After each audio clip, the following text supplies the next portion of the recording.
सानैजों मन्दिराव थांनि नोंनि खाफालाव बांसिन दुथुनि नै नों दावखा जानाय नङा दा जानाय नङा मावनाय दांनायाव नों उदायथारा नोंजों बाथौआव जुलि लानांगौबा खाफालखौ हमनासो थानांगोन आं सासेल' फिसाजो नायल' जाल' महरखौ लानानै दुगि मालाय केन्द्रा माहाजोननि फिसा नालाय उदां उदां जाना बेरायबायनाय रायजो राजाफोरनि थाखाय गोजोनथाव खौरां बि बर' इन्टारटेनमेन्ट इउटुब चेनेलनि गेजेरजों नोंथांमोना नुनो आरो खोनानो मोनगासिनो दङ हाथाय फेरखं मुंनि मोनसे गोदान एलबाम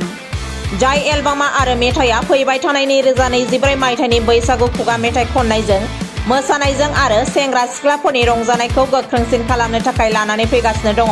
हाथाय फेरखं मुंनि दोंसे गोदान बर' मेथाइ भिडिअ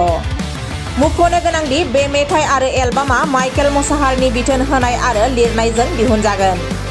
बिथांनि बिथोनजों गाहायै फाव खालामदों फावखुंगुर जोंसार नार्जारि आरो फावखुंग्रि बिथराय ब्रह्ममोना बेयावनो बयबो निउस नायगिरिफोरनिसिम आंनि गोसो गोरबोनिफ्राय खुलुमनायखौ जासिहरनाय थाबाय बेवहाय आङो फाव खालामफैनो मोननानै माने ओरैबायदि मोजां मोनदों माने आं गासिखौबो गोदान गोदान नङा सिनायनाया सिगांनिफ्रायनो सिनायखाजोबनाय ओंखायनो खामानि मावनोबो एसे साबसिन मोनदों आरोना माने सिनायखाजोबनाय सिगांनिफ्रायनो लोगो मोनखांखाजोबनाय दा आदा माइकेलनि हांख्राय हरनायाव आङो बे बि बर' एन्टारटेनमेन्टआवहाय माने बैसागु एलबाम देमसि जागोन आरो बेयावहाय आं फाव खालामदों दा बेखौनो रायजो राजाफोरखौ मा खावलायगोन बे एलबामखौ रायजो राजाफोरखौ आं बेखौनो खावलायो माने दानि जुगावथ' बारा देमसिखौहाय मानसिफ्रा माने बारा खालामनाय आं नुवाखै माने पार्सनेलि आंबो बारा मिथियामोन आरो देमसिखौ एबार आं फाव खालामनानै मिथिनो मोनबाय बेखायनो आङो माने जायफोर सोरबाफोर मिथियाबो जानो हागौ देमसिया माबायदि ओमफ्राय एबार बेयाव नायनानै सोरबा मिथिगोन आरो दानि जेनेरेसनफोरनि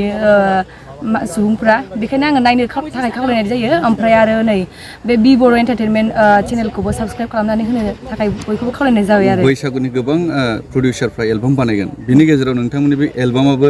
खोब रंजाथाव एलबाम जागोन होनना सानदों नामा आंथ' माने गानखौनो ओरैबायदि रंजाथाव मोनगासिनोखा आरो आंबो बिराद इन्जय लानानै माने बेखौ शुट लागासिनो दङ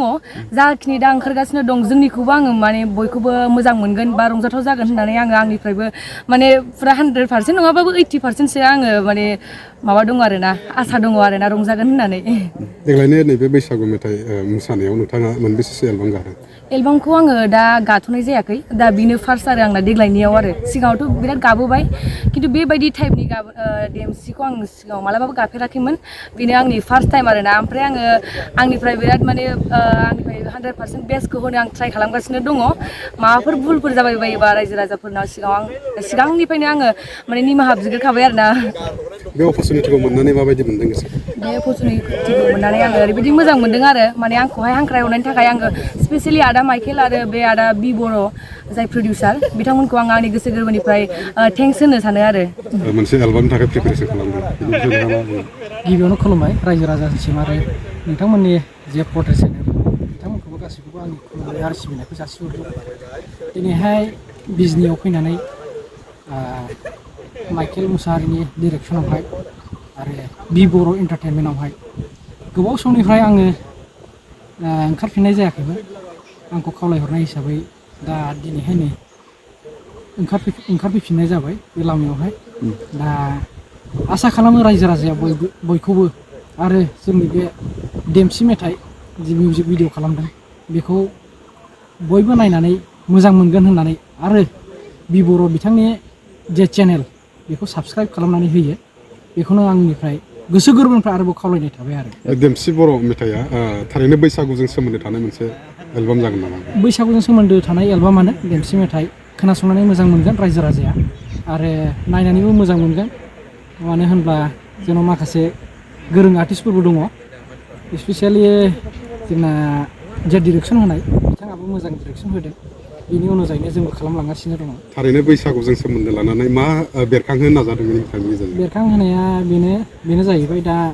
बैसागुआवहाय जोङो जे बे फोरबोआवहाय जे जोङो माने